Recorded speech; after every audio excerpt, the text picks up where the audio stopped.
C'est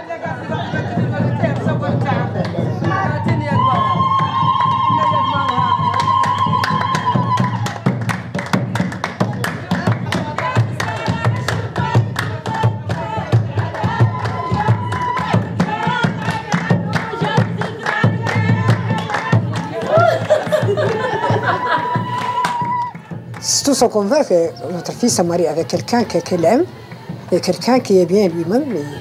Il va le recevoir bien, il va le traiter bien. C'est ce que je veux. Je souhaite ça. Charles, adieu. Zouérat, troisième ville de Mauritanie. Nous sommes à 600 km au nord de Nouakchott, la capitale. Au début des années 1960, les Français ont démarré ici l'exploitation d'importants gisements de fer.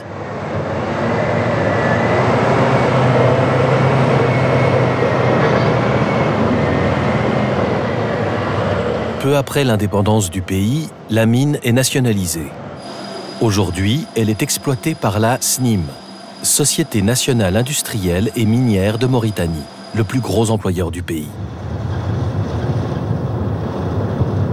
La ville, copie conforme d'une ville minière française, s'étend entre le Sahara et les montagnes, là où se trouve le minerai. 40 000 habitants vivent ici dans une véritable fournaise. Toute la population de Mauritanie y est représentée. De nombreux jeunes étrangers viennent aussi y chercher du travail. Ils sont sahraouis, maliens ou sénégalais.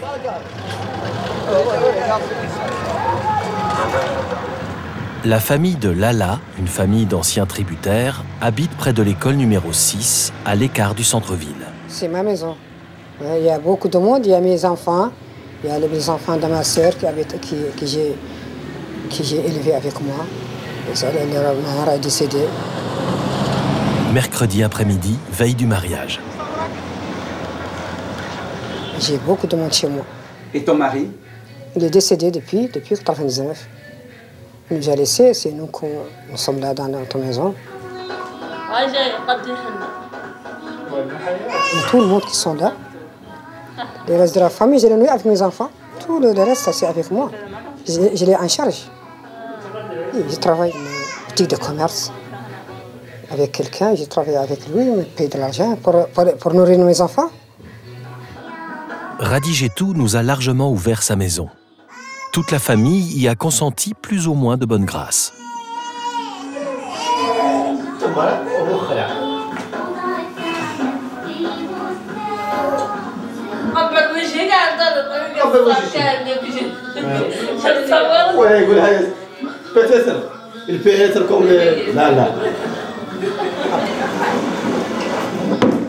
Amédou, le jeune frère de Lala, est l'unique homme de la maison.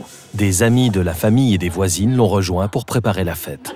Il y a des forgerons qui sont venus ici pour préparer les henné pour tout le monde. Il y a les copines de la fille, il y a nos parents qui vont venir pour faire les henné, puisqu'ils se préparent pour ce jour. C'est un grand jour pour nous.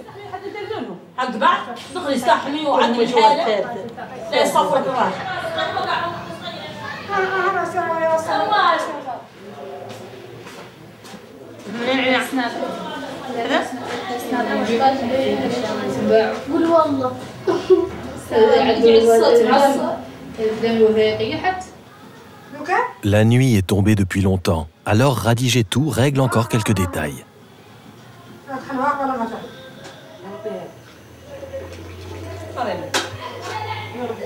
Taleb, le futur gendre, vient rendre une visite de courtoisie à la famille.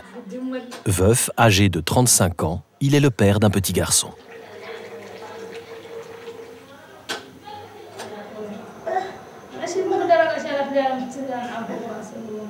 Quand le calme s'installe dans la maison, Radijetou retrouve 3 forgeronnes, des artistes, qui la pareront de henné.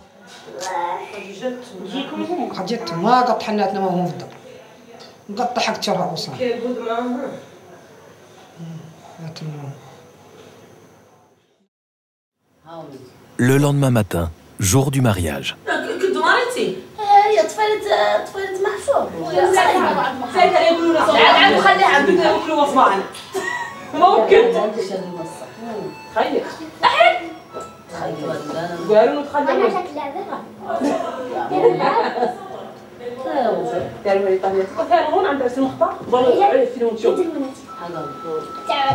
خليك لا تصاجي تلفوني كرامو الو ما صار عندي بس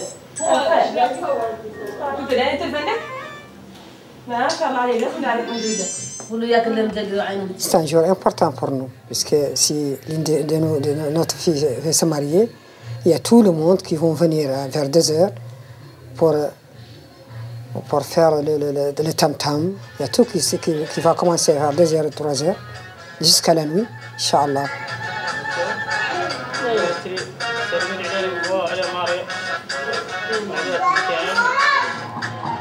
À quelques heures de la cérémonie, Lala reste invisible, tout comme son futur mari. Lala, elle est chez la forgeron. Lorsque les gens commencent à venir chez nous, il faut que la future mari se cache puisqu'elle ne veut pas que les gens la voient puisqu'elle va se marier, puisqu'elle est petite. Depuis hier, elle est chez une parente.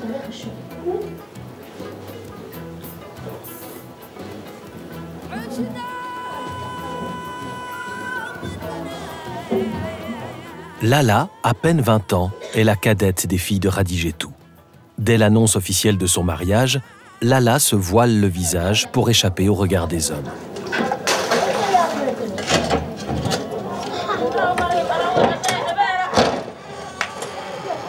Étranger à la ville, le futur marié a trouvé refuge chez des connaissances. Ancien berger, Taleb est devenu chauffeur de taxi à l'âge de 18 ans. Depuis, il sillonne les routes du pays.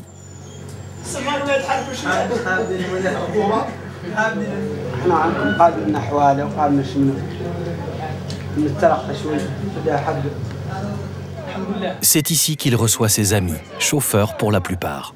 Tu achètes un grand moto et tu l'amènes chez lui, puisqu'il vient d'une autre ville. Il faut qu'il lui donne quelque chose. Au lieu de préparer le repas, tu amènes un moto chez lui. Chez nous, c'est comme ça.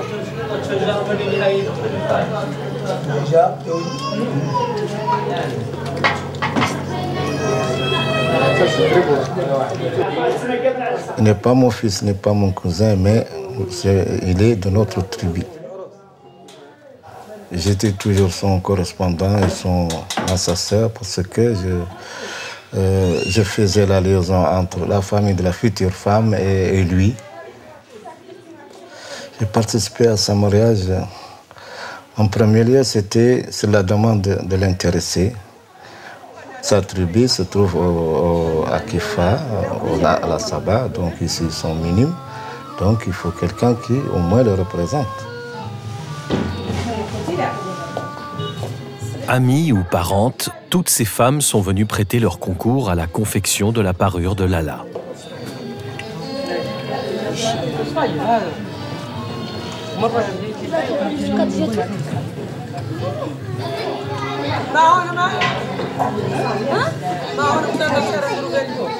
Les représentants des deux familles vont se réunir bientôt et sceller l'union de Lala et de Taleb.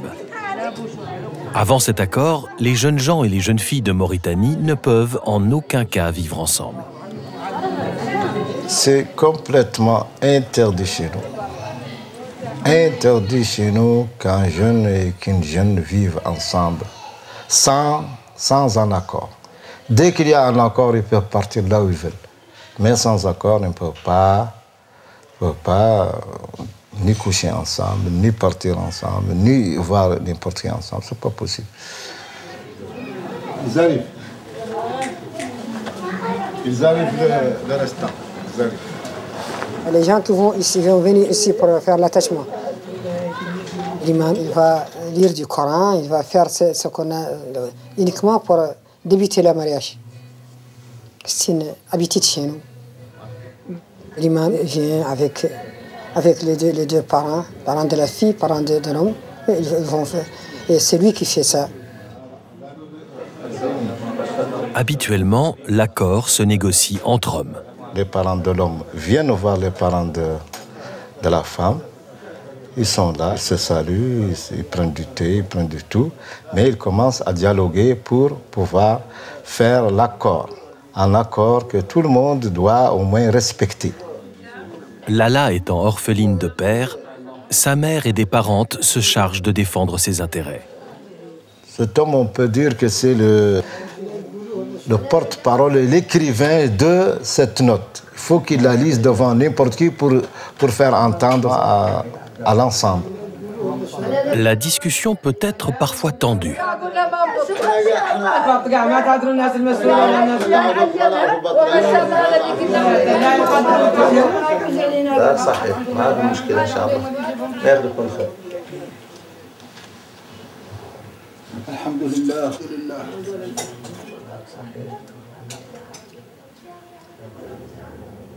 Les futurs mariés, exclus de la discussion, attendent, chacun de leur côté, la conclusion de l'accord.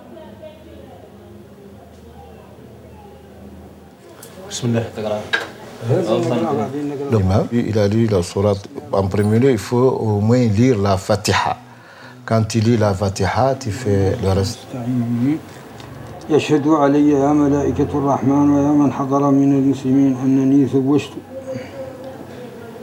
وليعلم من نظر فيه أن زوجت بنت علي صنة العلي يعود الاسم خاسر للطالب بن عبد الرحمن بربع دينار وأن لا سابقة ولا لاحقة ولا يضربها محمد بن معطل ونختير جماعة بعض كاملة ما نطول عليك الكاتب والفقير إذا مولاه. Cet accord stipule deux volets importants. Stipule que cet homme doit tenir cette femme, il doit la nourrir, il ne doit pas fréquenter une autre femme, Allah aimer une autre femme. Jusqu'à où le moment où il n'a plus besoin d'elle, il doit la renvoyer chez elle.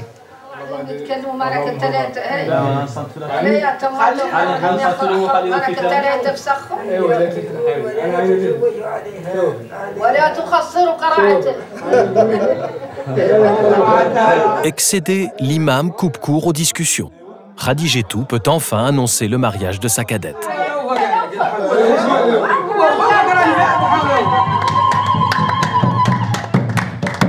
Et la fête commence.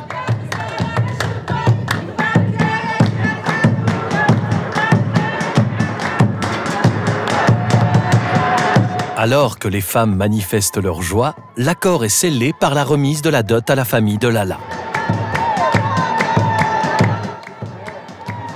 La dot n'est jamais revendiquée en Mauritanie. On fait sur le truc de Dieu, voilà, des lois qui disent qu'il faut Arba dinars. Tu peux donner des millions. Selon ton avis et selon encore pour faire agrandir la famille, pour leur montrer qu'il aime et qu'il faut leur faire quelque chose. Ses parents et lui, ils décident selon les moyens de talent. Attirés par les tam-tams, des voisines s'invitent à la fête. Une griotte annonce une chanson traditionnelle.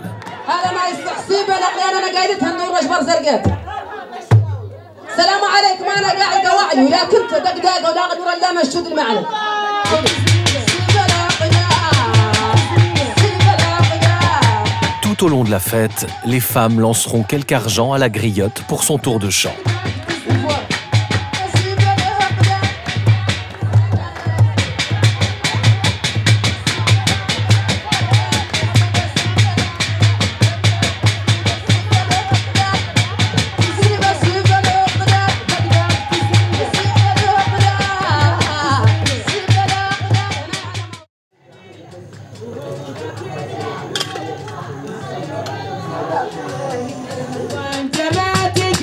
Il est maintenant plus de 22 heures.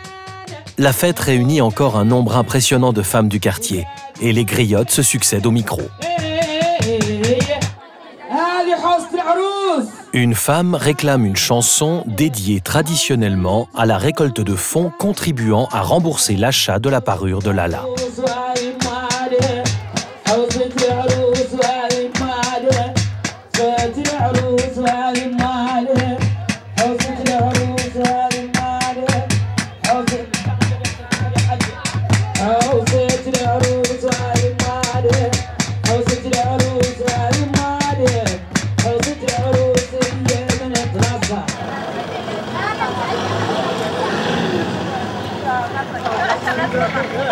Il est près de 23 heures. La jeune mariée rejoint enfin la fête, sa tête recouverte d'un voile coloré.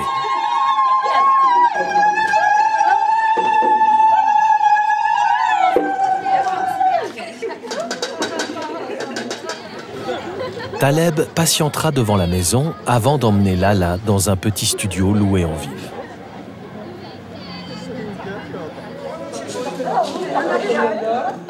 Lala est maintenant prête à partir avec son mari. Elle porte sur elle un petit drap blanc que l'époux ramènera à la famille, taché de sang, prouvant la virginité de son épouse. Mais les amis de Lala vont tout faire pour tenter d'empêcher la consommation du mariage.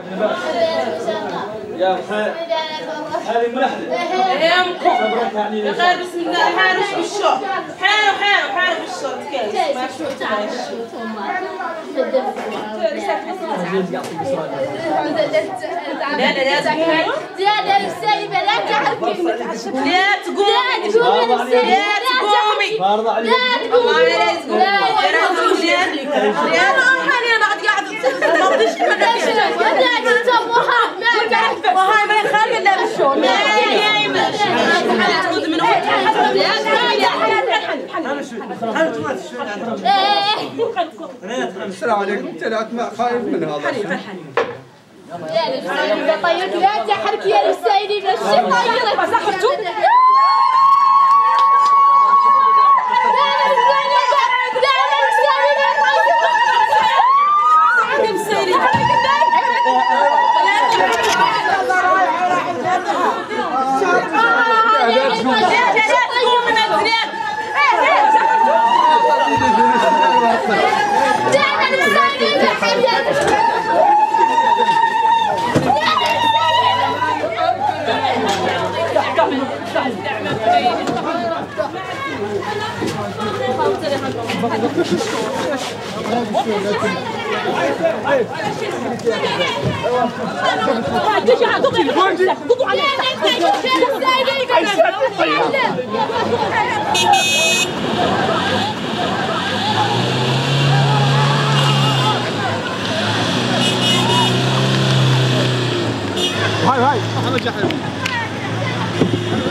Le cortège nuptial se transforme vite en rodéo dans les rues de Zouérat.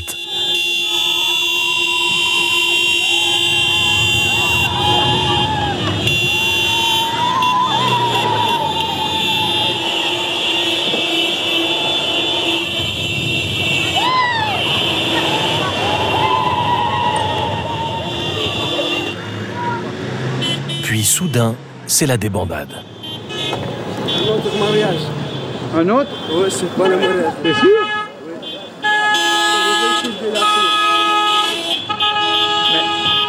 C'est pas le mariage. On les a perdus? Mais tout le cortège ou bien seulement?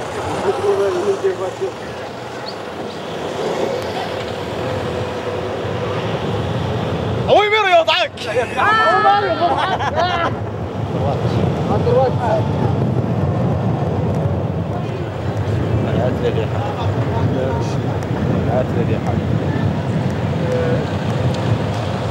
Bredouille, les femmes, de retour chez Radigetou, déplorent l'attitude des amis de Taleb qui les ont chassés sans ménagement. Vous avez perdu Lala? Vous avez perdu Lala et Taleb Laris.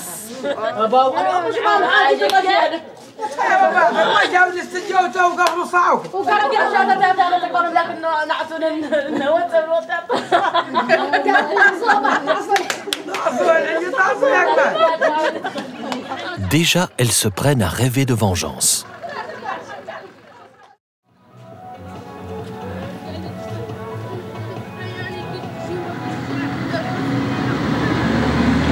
Le jour suivant, à l'heure où les ouvriers de la SNIM rejoignent la mine.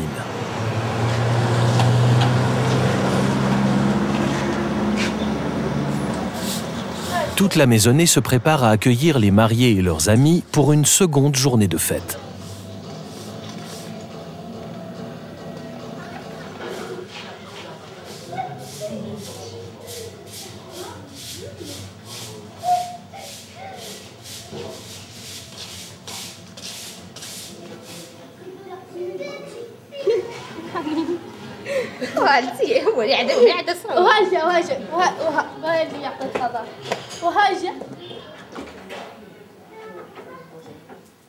Enfreignant la règle, ces deux jeunes filles tiennent à nous montrer la parure que la mariée a revêtue dès son retour à la maison.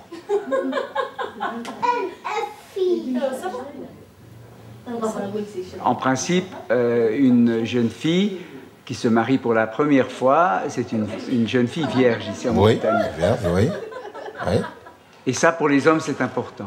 C'est très important. Si elle n'est pas vierge, quand même, c'est un grand problème encore. C'est un très grand problème si elle n'est pas vierge. C'est un problème d'honneur de famille aussi. C'est un problème d'honneur de famille, bien sûr. Sa famille, elle, et non l'homme. Il est 10 h du matin.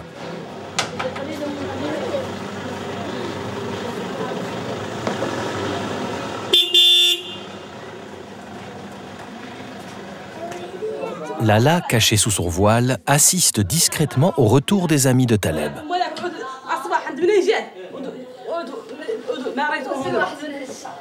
Un mariage est ici une occasion rare pour les jeunes célibataires de se côtoyer et de se séduire.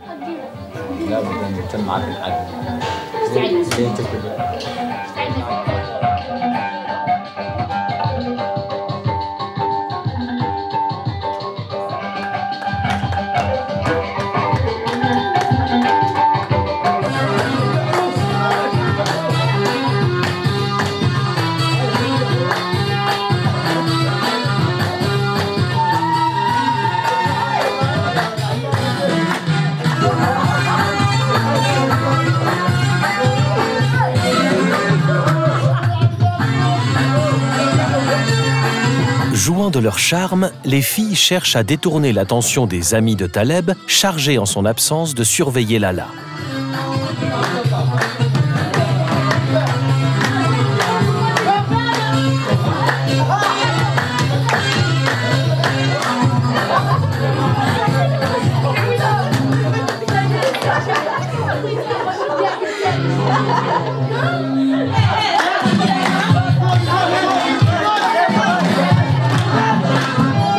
Au plus fort des rires et des danses, les femmes se concertent.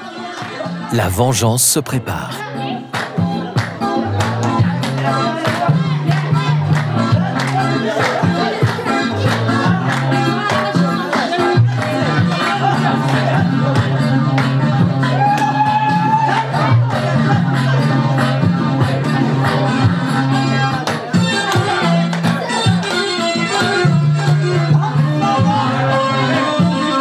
Les hommes suspectent la manœuvre et se ruent sur les filles.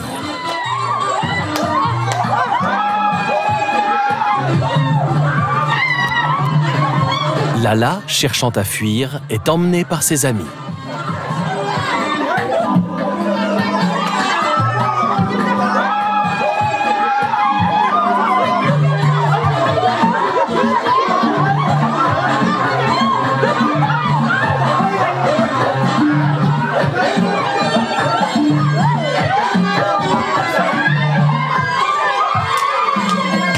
Pour contenir l'assaut, les femmes les plus déterminées aspergent les hommes de peinture.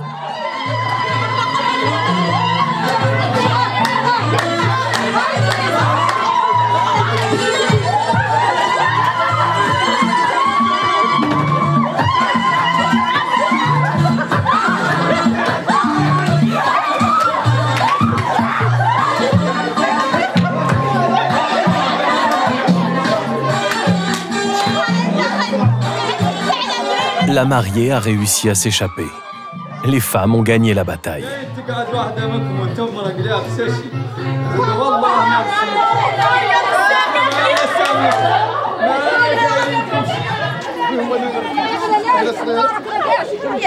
Lala a trouvé refuge chez une voisine. Pas pour longtemps. يطالع عليه لا يدقس الدار وترجع هات له خالد عند دارنا دارنا احنا بعد خلوها لا اعطونا مرتنا ترى همك ولا عدلتي ما وثقتي ها هي مطق قصري قصري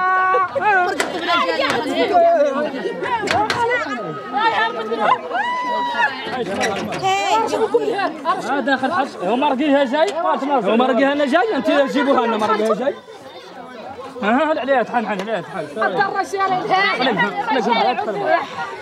ما هي حاركه قال لك انت دهشه ما هي حاركه انت اللي تسوي المشكله هي اللي ما هي حاركه هاي جايه والله ما الحال هي بعد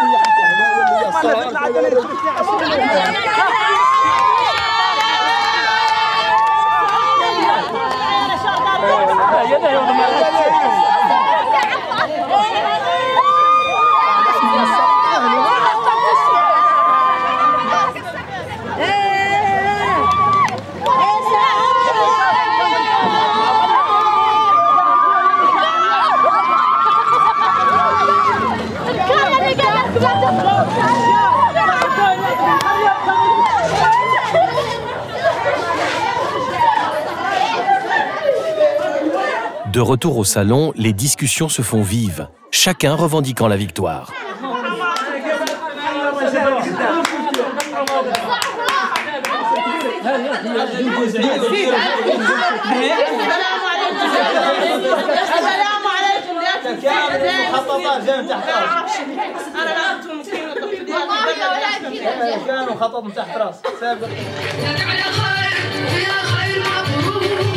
La fête reprend peu à peu ses droits et les tensions s'apaisent même si les hommes savourent leur soi-disant triomphe.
Taleb rejoint Lala, toujours aussi silencieuse, et ose quelques gestes de tendresse.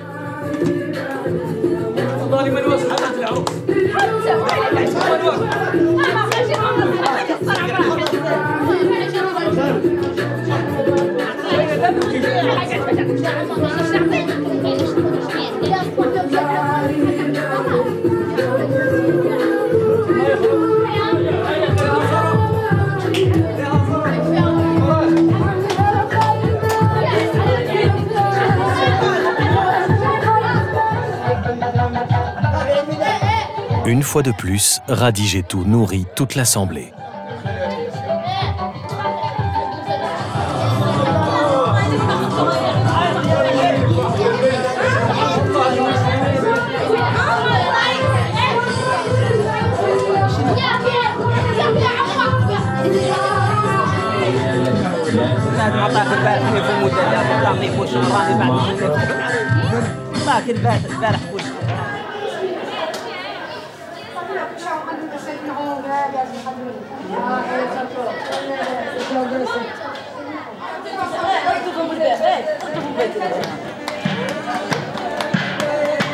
Dans l'après-midi, les voisines sont de retour. Il ne faut rien perdre de la fête qui continue. Elles savent aussi que le marié est là avec un sac bourré de friandises.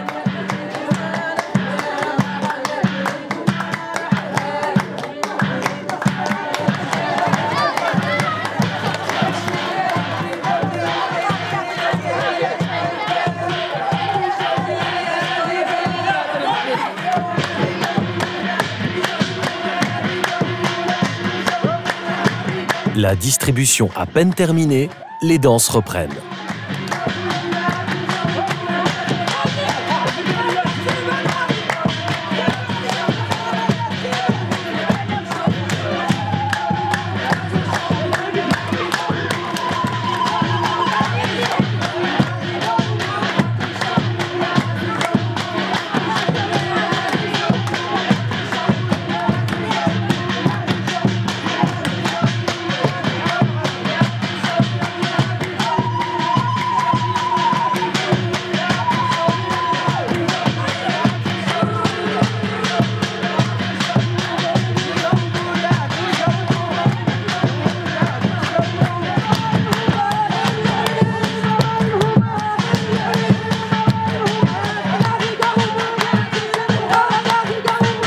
l'assemblée s'enflamme.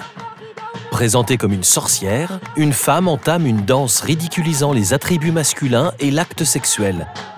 Encore une nouvelle manière de contester la suprématie des hommes.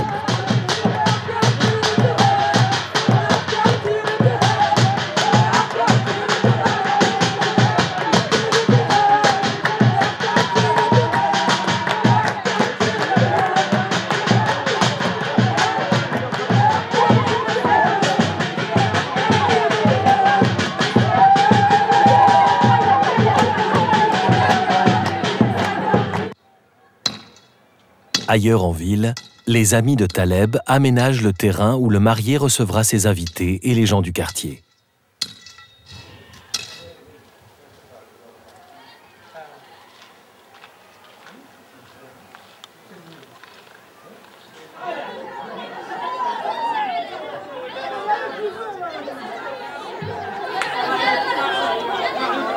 Chez Radijetou, la fête se termine. Ses filles et leurs amis lui rendent un chaleureux hommage.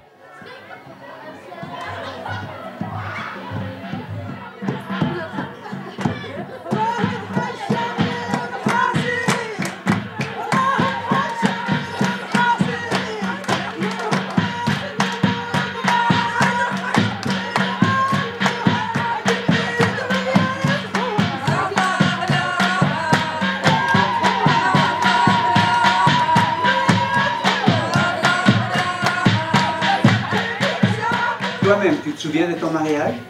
Je me suis mariée en 71, depuis longtemps. Et tu avais quel âge? 16, 15 ans. 15 ans. Tu avais 15 ans. Oui, 15 ans. Et c'est toi qui as choisi ton mari? Non, chez nous, c'est pas notre... Avant, il y a les parents qui choisissent leur mari, c'est pas nous. Mais maintenant, c'est les filles qui choisissent. Aujourd'hui, Lala, par exemple, c'est elle qui a choisi son mari? C'est lui qui a vu son mari. Mais non, c'est nous qui décidons, c'est pas elle. Et avant c'est la femme, elle ne sait rien. Elle est assise chez elle jusqu'à ce que les gens disent qu'elle s'est mariée avec l'un de ses parents. Parfois, elle se marie avec quelqu'un qu'il n'a jamais vu. Avant, c'était comme ça. Mais aujourd'hui, c'est changé. Puisque maintenant, il y a les filles, les petites filles qui pratiquent l'amour avec les gens. Avant, c'est pas faisable.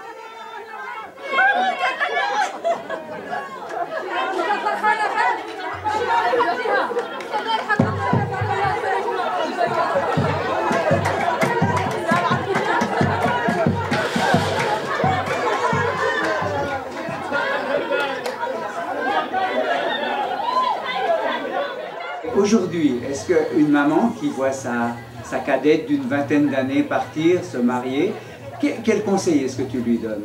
Je lui donne tous les conseils qu'il faut. Je lui donne qu'elle doit faire du bon à tout le monde, qu'elle va ne pas faire du mal à quelqu'un, qu'il faut donner à ceux qui tes beaux-parents, faire lui tout ce qu'il faut.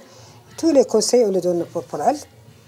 Il faut bien aider ton mari, il ne faut pas lui faire quelque chose de mal. Chez nous, c'est comme ça. C'est comme ça. Et puis, est-ce que tu parles d'enfants, par exemple? Est-ce que tu lui as parlé de contraception, par exemple? Autre? De contraception? Non. Chez nous, c'est interdit.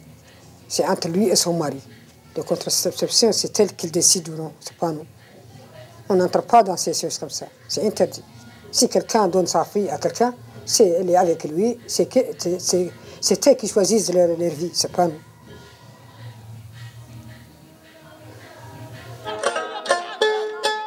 Dernier épisode. Un groupe musical ouvre la soirée offerte par Taleb à ses amis.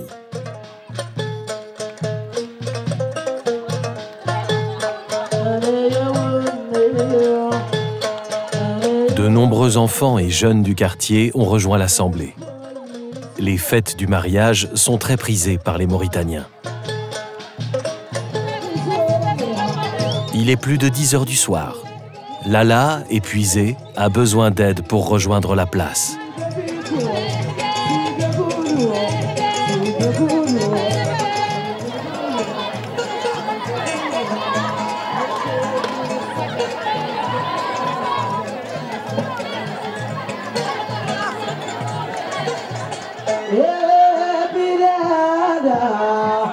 Yeah. Les chansons s'enchaînent, les récoltes de fonds aussi.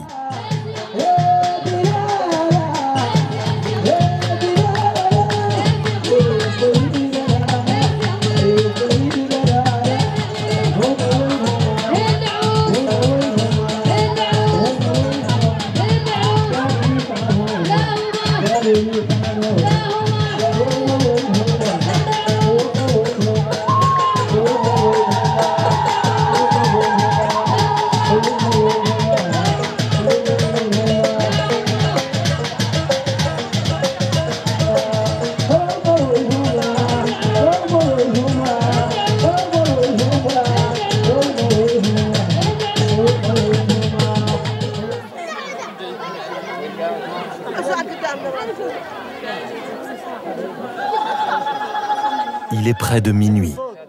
Le jeune couple et leurs amis s'en vont. La fête enfin s'achève.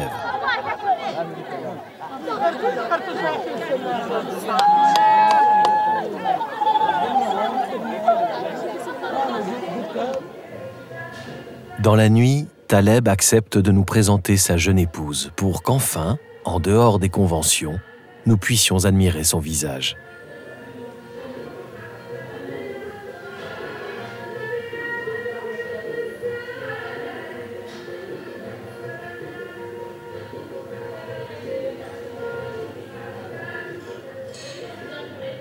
Elle est toujours avec moi jusqu'à ce que Taleb veut partir chez lui. Il vient me dire, je veux ma femme et je lui donne sa femme.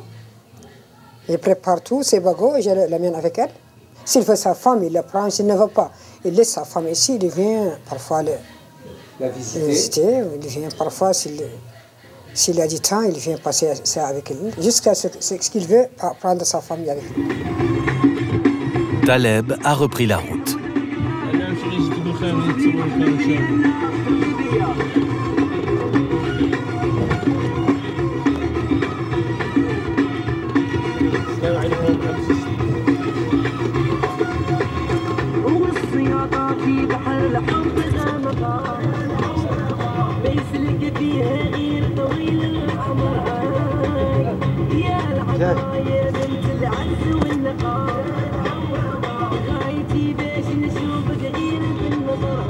De longs mois, la jeune mariée attendra patiemment qu'il revienne la chercher pour l'emmener dans sa nouvelle famille.